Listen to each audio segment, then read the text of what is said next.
It is my pleasure to introduce our speaker for the morning, although I probably doesn't need an introduction for many of you people. Frank Benedetti and his husband, Gary Trowbridge, have been part of this fellowship for about 30 years now. And I really first got to know them we used to have these board and lay leadership retreats. And Eunice Benton's family had a big old house on the Blue Ridge Parkway. And we would go up there and some would just come up for the Saturday day and some would come up and stay overnight. And I can't remember exactly where we were going, but I know that Frank was driving, Gary was in the passenger seat, and I was in the back seat being the navigator. And up there are these, I mean, you can't tell if it's a golf cart path or a road. So we're going through these little things. We got to an intersection, and I said, and now you go straight.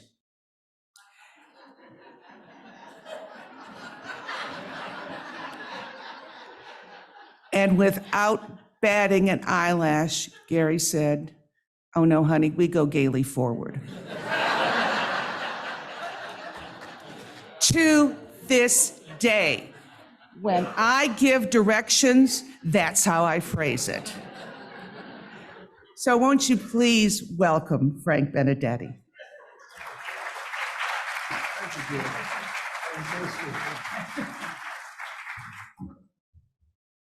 Well, how do you follow that? Gaily forward. You're exactly right. Okay. Today, I would like to talk about what happens when you're perceived by the larger community as being different. The usual response is to see this as a defect and then try to conceal it by hiding it, rather than accepting yourself as you truly are. For example, gay people retreat to a closet and try to pass as someone they are not. Some women hide their intelligence and strength because the men in their lives feel threatened. Others try to hide their religious beliefs.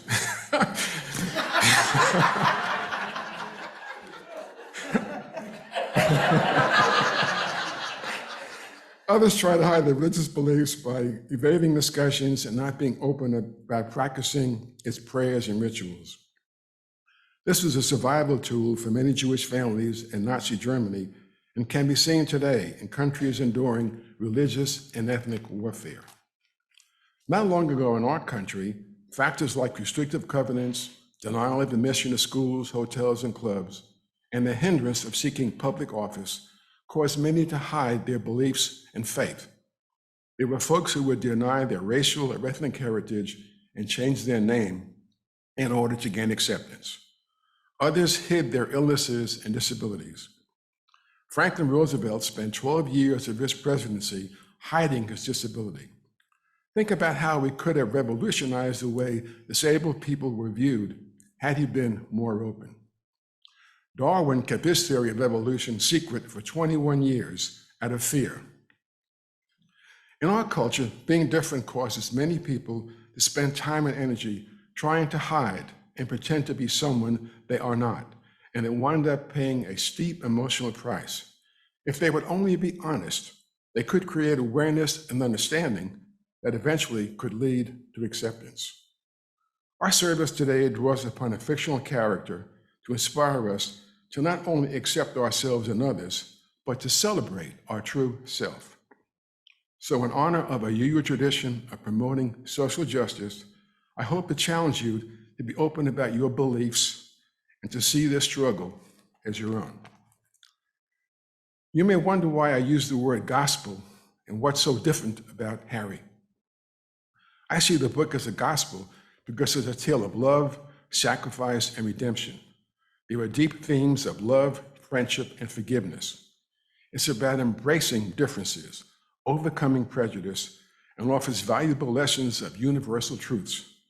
Most importantly, it's about the transformative power of love. I see Harry as different because he is such an unlikely hero. He's an orphan from a mixed union of a wizard and muggle. He is clumsy, small, shy, and of average looks, but he's open about his beliefs, which inspires folks were fearful of exposing theirs. So let's just take a breath, relax, let our imagination freely wander.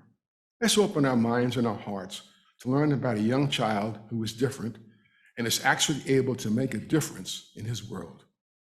And to put us in a receptive frame of mind, let's review how this gospel begins, and let's explore this to see if there's any relevance for us today. Okay? Well, here we go. And it came to pass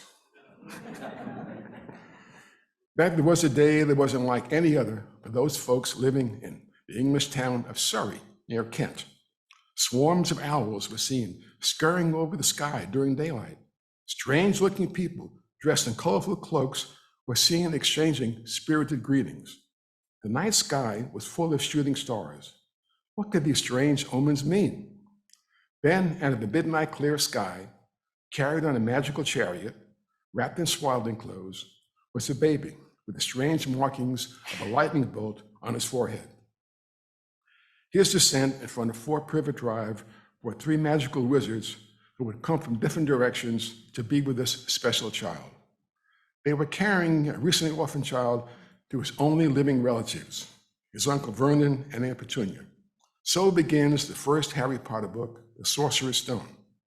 Now, this might sound like a strange beginning in our service, but I hope you will bear with me and see what lessons we can learn from J.K. Rowling's novels, which, according to the American Library Association, are the most censored books in America. While living with his relatives during the first 10 years of his life, Harry's existence seemed closer to a male version of Cinderella than to the beginnings of the most famous wizard. He was secretly kept in the closet, under the stairs, made to wear hand-me-down old clothes, and was tormented by his older and much larger cousin. He was made to do household chores, which included cleaning and cooking. Examples of birthday gifts given to him were a hanger and a pair of his uncle's old socks. The author of the book calls non-magic folks muggles, who seem to come in three varieties: allies, enemies, and those who haven't a clue. Does this sound familiar? As you read further, you discover that his family was determined to keep Harry's true self hidden. They were fearful of what the neighbors might think. He was viewed as abnormal and an object of shame. The family motto was, "Don't ask questions."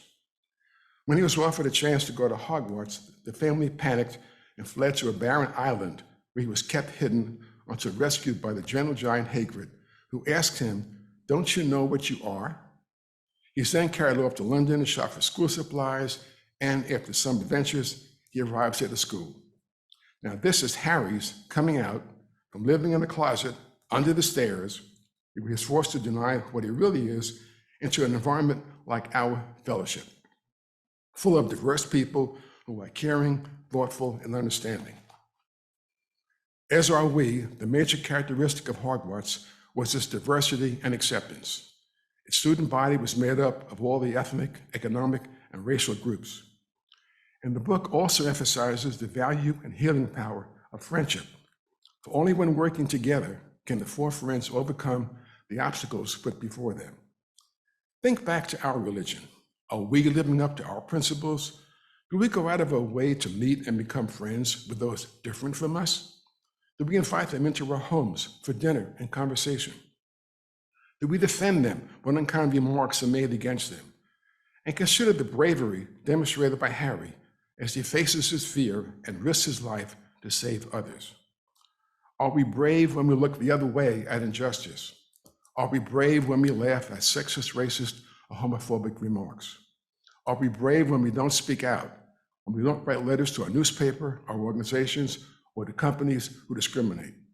Are we brave when we fail to contact our legislators to give them our opinion?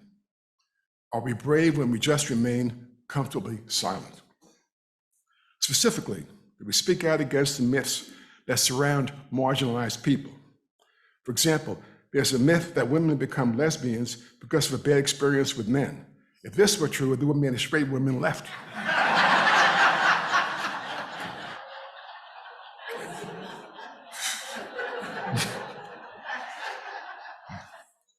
Wait.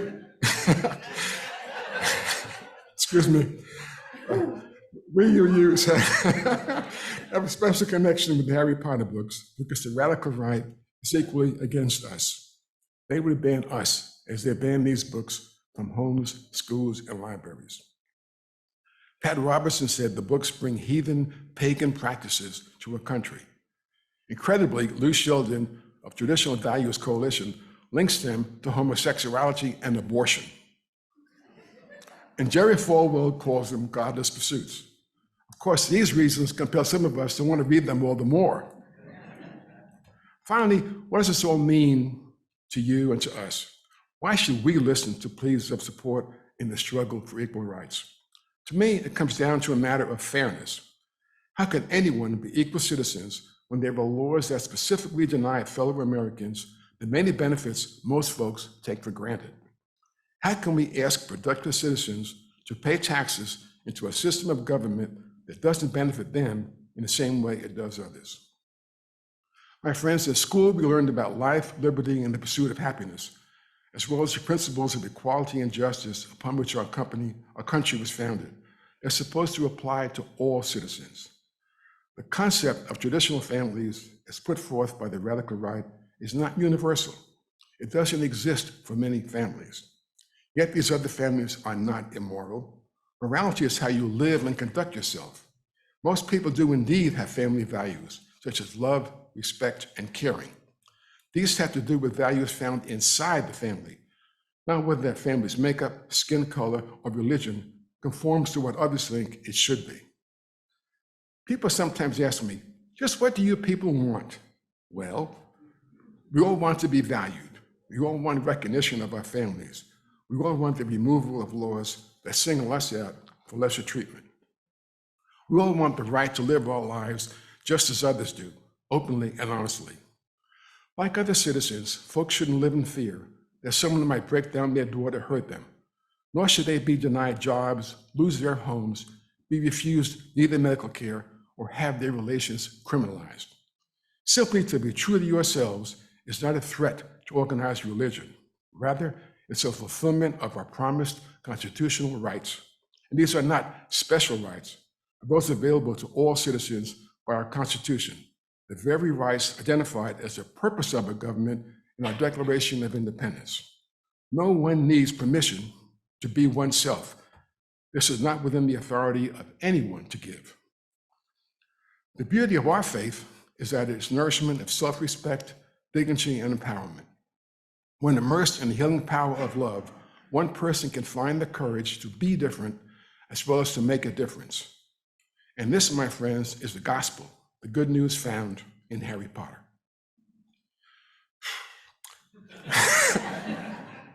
Previously, we spoke about bravery. Let me give you an example of our UU courage. When other faiths were removing gay people from their assemblies, our denomination created the concept of a welcoming congregation. Some of you may not know this, but our Winston-Salem Fellowship is a welcoming congregation. What does that mean? A welcoming congregation lets us know that we are loved and appreciated, not in spite of what we are, but because of what we are. It makes what is implicit explicit. It empowers us to be open about our lives because we know that here, the love that binds us is greater than the fears that divide us. It means it is covenant with us to be proactive about our issues, and not just in words, but in deeds. It means that our allies will come out and stand up for us. It means that our ministers will publicly counter the mean-spirited comments of the entrenched radical right in our community. It means they will stand together against those who use the Bible to sanctify their prejudices. It means a safe place that protects us from those rigid religious beliefs that are a killing, diminishing presence in our community. It means that because we belong here, we must hold open the place of sanctuary for other marginalized people who are still hurting from their particular experience, still terrorized by Bible-thumping fanatics, still frightened, still fearful, and still excluded from their families. For if we Unitarian Universalists aren't brave enough to have the courage to be accepting, then who will? If this place where our minds are set free and our hearts are open won't stand up for our social justice issues, then where are we to go? And remember, our faith calls upon us to not only confront, but to overcome injustice in all its evil forms, not succumb to it. If we are indeed to build a beloved community, then social justice is not only the mortar that will hold it together, it is the substance that keeps out the toxins of racism, sexism, and homophobia. Remember that the same mentality that opposed the insights of Darwin and Galileo also used the Bible to excuse slavery and segregation, to justify the Crusades, the horrors of the Inquisition, and acquiesced in the Holocaust. Even today, it is used to keep women in an assigned place, denigrate science, and deny justice to many of our citizens. You have heard the comment that while you can't do everything, you can do something. Like Harry, one person can make a difference. I would love to see Harry be part of our congregation. Think what he could add to this loving, embracing, and nursing community that has blessed us all with its grace. Our fellowship has empowered us to see that we are not alone in our struggles. Its support, friendship, and encouragement enables its members to work for change. You lift up our spirits when we are dejected over setbacks and rejoice in our successes. Gary and I are extremely grateful, and we love you all dearly for this. I'm often challenged by the question, you urge us to speak our truth and share our beliefs and listen to others. Well, just what are your beliefs? Fair question. Let me tell you.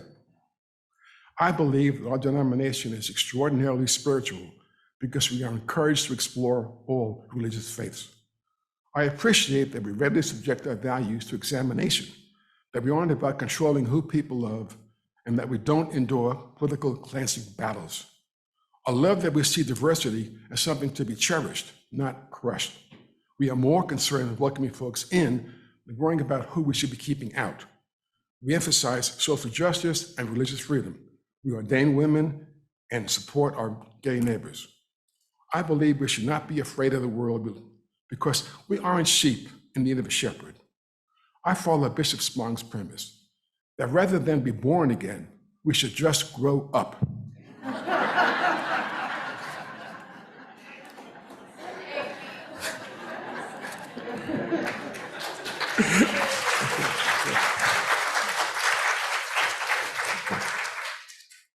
I believe that our pastors and politicians should join physicians in taking an oath of first do no harm, and that elected leaders should take their oath of office with their hands on the Constitution, not on some religious book.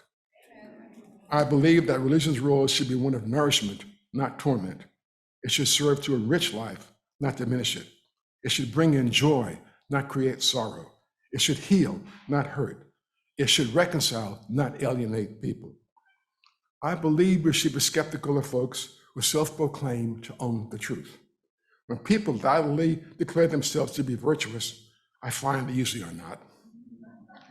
And those cloaked in religious excessiveness usually aren't. And the loudest homophobes are those trying to hide something they fear within themselves. I don't know if we're here due to a prime mover or as a result of chaos. Perhaps all living things are made of stardust. I believe that when one dies, their solar essence is released into the universe. I feel that heaven or hell is in how we live our everyday lives here on earth. I don't fear organized religions, just the fundamentalist extremists within each of them. I believe they pervert their own sacred text when they use selected passages from a particular holy book to sanctify their prejudices. I trust in science and reason. I see public education as a virtue, and I think censorship is a toxic form of control. I'm attracted to beliefs that allow for a sense of humor. And lastly, I repel from those that encourage a deep fear of human sexuality and who process their religion through a cult-like sadomasochistic prism of punishment, revenge, and obedience. And that is what I believe. I want to thank you for allowing me to speak openly, honestly about my beliefs.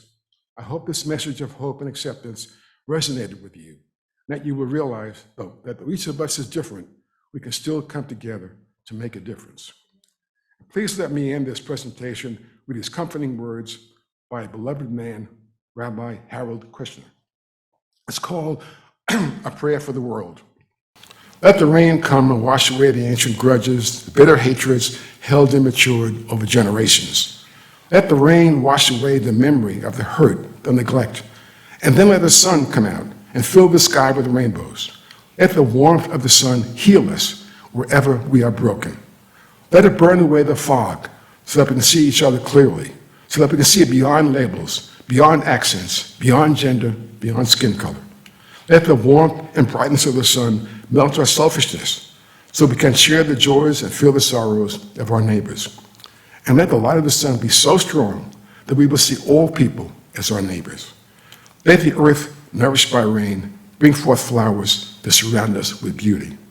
And let the mountains teach our heart to reach upwards to heaven. Amen. May it be so. Thank you.